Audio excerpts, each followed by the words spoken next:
Assalomu alaykum hammaga, yaxshimisizlar? Bugun sizlar bilan Jinoyat protsessual kodeksining 84-moddasi, ya'ni ayblilik masalasini hal qilmay turib, jinoyat ishini tugash uchun asoslarni ko'rib chiqamiz. Mavzuni boshlashdan oldin like tugmasini bosib qo'ying, obuna tugmasini bosishni unutmang. Demak, boshladik. 84-modda jinoyat olamida, jinoyat protsessual jarayonlarda juda ko'p qo'llaniladi. Har bitta bandi, ya'ni 8 ta banddan iborat. Ushbu bandlar orasida har xil vaziyatlarga tushadigan, ya'ni shaxsda ayblilik masalasini hal qilmay turib, jinoyat ishini tugatish uchun asos bo'ladigan holatlar belgilab o'tilgan. Ushbu holatlarni birma-bir sanab o'tamiz. Birinchisi bu shaxsni javobgarlikka tortish muddati o'tib ketgan bo'lsa. Ya'ni xabaringlar bor, har bir jinoyat ishi o'zini o'sha og'irlik, yengilligiga qarab ma'lum bir muddatda uni sodir qilgan shaxsni jinoyat ishi doirasida javobgar qilish muddati tugaydi. Deylik, eng og'ir modda bo'yicha siz jinoyat sodir qilib O'zbekistondan chiqib ketsangiz, yo masalan umuman sizni javobgarlikka tortish uchun olib kelishmasa, 25 yil o'tgandan keyin sizni javobgarlikka tortish muddati o'tib ketadi va sizga nisbatan qo'zg'atilgan jinoyat ishi 84-modda 1-bandiga asosan tugatiladi.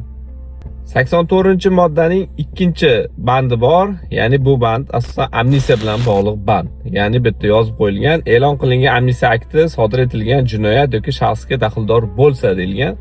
Ya'ni amnistiya akti e'lon qilingan paytda unga daxldor bo'lgan moddalar, shaxslar doirasi shu 84-moddaning 2-bandiga asosan tugatiladi. Ya'ni unga nisbatan bo'lgan barcha jinoyat ishlarimi, u sudda bo'ladimi, tergovda bo'ladimi, jazoni ijro etish muassasasida bo'ladimi, unga nisbatan barcha jinoiy protsesslar 84-moddaning 2-bandiga asosan tugatiladi. Va ma'lumot uchun aytib o'tishim mumkin, oxirgi marta O'zbekiston hududida amnistiya akti 2016-yilda e'lon qilingan. 84-moddaning 3-bandi. Bu band, ya'ni shaxsni vafot etganligi holati bo'yicha jinoyat ishini tugatish.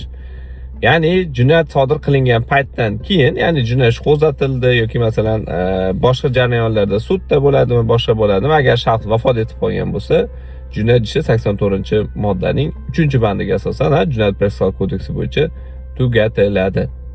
84-moddaning 4-bandi, ya'ni shaxsga nisbatan aynan shu ayblov bo'yicha sudning qonuniy kuchga kirgan hukmi bo'lsa degan. Ya'ni bu logikni o'ylasangiz ham, ma'lum bir jinoyat sodir qilgan shaxs, unga javobgar ham bo'lgan, sud hukmi ham chiqqan, boshqa bo'lgan, yana unga nisbatan agar jinoyat ishi qo'zg'atilgan yoki sud muhokamasi bo'lib turgan bo'lsa, o'sha bir marta javobgarlikka tortilib hukm o'qilganligi sababli unga nisbatan 84-moddaning 4-qismiga asosan jinoyat ishi tugatiladi.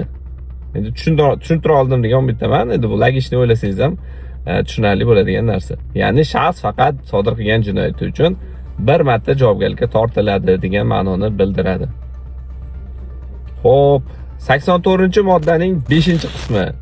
Shaxsga nisbatan aynan shu ayblov bo'yicha ishni tugatish haqida sudning qonuniy qarori kuchga kirgan, ajrimi yoki vakolatli mansabdor shaxsning jinoyat ishi qo'zg'atishni rad etish yoxud ishni tugatish haqida bekor qilinmagan qarori bo'lsa degan. Ya'ni bu holatda qanaqa tushuntirsam bo'ladi sizlarga?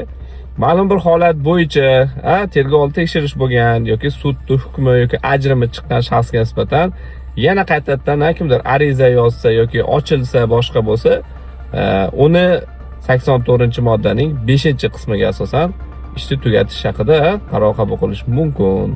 84-moddaning 6-bandi, ya'ni ish faqat jabrlanuvchining shikoyati bilan qo'zg'atiladigan hollarda deyilgan.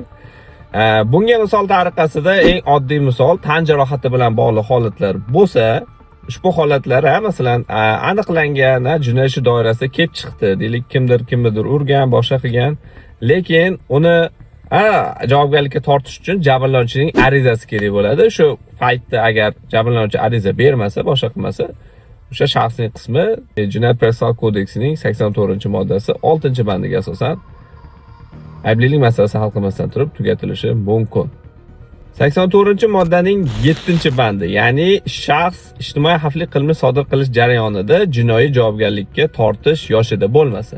Ya'ni bu oddiy tushuncha, ma'lum bir o'sha jinoyatlar sodir qilganlik shaxs bo'yicha, masalan, voyaga yetmagan shaxs bo'lishi mumkin yoki jinoyat yoshiga yetmagan shaxslar bo'lsa, ular jinoyat sodir qilgan paytda ularning qismi 84-moddaning 7-bandiga asosan tugatiladi.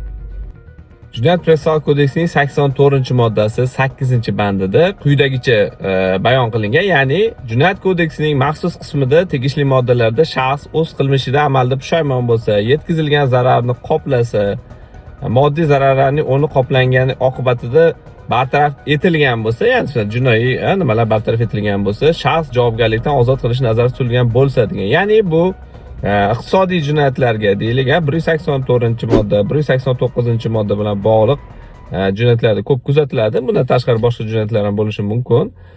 Ushbu holatlarda zarar agar to'liq qoplansa, deylik, soliq bilan bog'liq muammo, soliq to'liq qoplangan, yetkazilgan jarima nimalar to'liq to'langan bo'lsa, shaxs Jinoyat protsessual kodeksining 84-moddasi 8-bandiga asosan javobgarlik masalasi ko'rib chiqilmaydi.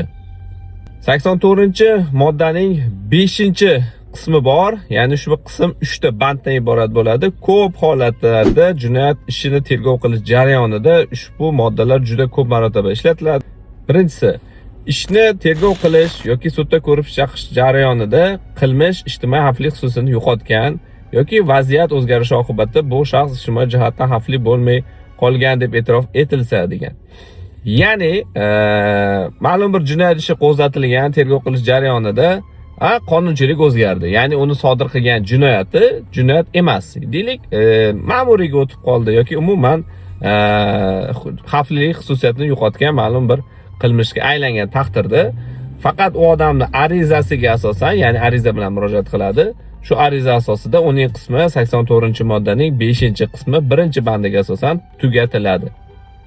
2-bandi, ya'ni 84-moddaning 2-bandi ijtimoiy xavfi katta bo'lmagan, uncha og'ir bo'lmagan jinoyatlarni birinchi marta sodir etgan shaxs aybini bo'yniga olish to'g'risida arz bilan murojaat qilsa, chin ko'ngildan pushaymon bo'lsa, jinoyatning ochilishiga faol yordam bergan bo'lsa, keltirilgan zarar bartaraf qilingan bo'lsa, o'zining arizasiga asosan uning qismi Jinoyat protsessual kodeksining 84-moddasi 5-qismi 2-bandiga asosan tugatilishi mumkin. Misol tariqasida 167-moddaning 1-qismi bilan jinoyat qo'zg'atilgan, zararlar qoplangan tergov harakatlari davomida va ayblanuvchi ariza bilan murojaat qilsa, tergovchi jinoyat ishini yoki uning qismini O'zbekiston Respublikasi Jinoyat protsessual kodeksining 84-moddasi 5-qismi 2-bandiga asosan tugatadi. Jinoyat protsessual kodeksining 84-moddasi 5-qism 3-bandi bu voyaga yetmagan shaxslar uchun belgilangan bo'lib, bitta birinchi marta ijtimoiy katta bo'lmagan jinoyat sodir qilgan, voyaga yetmagan shaxs bo'lsa, uning sodir qilgan harakatini bolalar masalasi bo'yicha komissiyaga qarab chiqish uchun yuborish maqsadga muvofiq bo'lsa, 84-moddaning 5-qismi 3-bandiga asosan bolalar masalalar bo'yicha komissiyaga ko'rib chiqish uchun yuboradi. Qisqacha Jinoyat protsessual kodeksining 84-moddasi, ya'ni ayblilik masalasini hal qilmay turib, jinoyat ishini tugatish bilan bog'liq holatlarni qisqacha tushuntirib o'tdim. Tushunarli bo'ldi degan umiddaman. Agar tushunmagan bo'lsangiz, savolingiz bo'lsa, bemalol kommentariyaga yozib qo'yishingiz mumkin. Obuna bo'lib qo'ying, like bosing. Xudo xolasa bunaqa darslarni ko'proq chiqarishga menda ham motivatsiya bo'ladi. Sog' bo'ling, salomat bo'ling.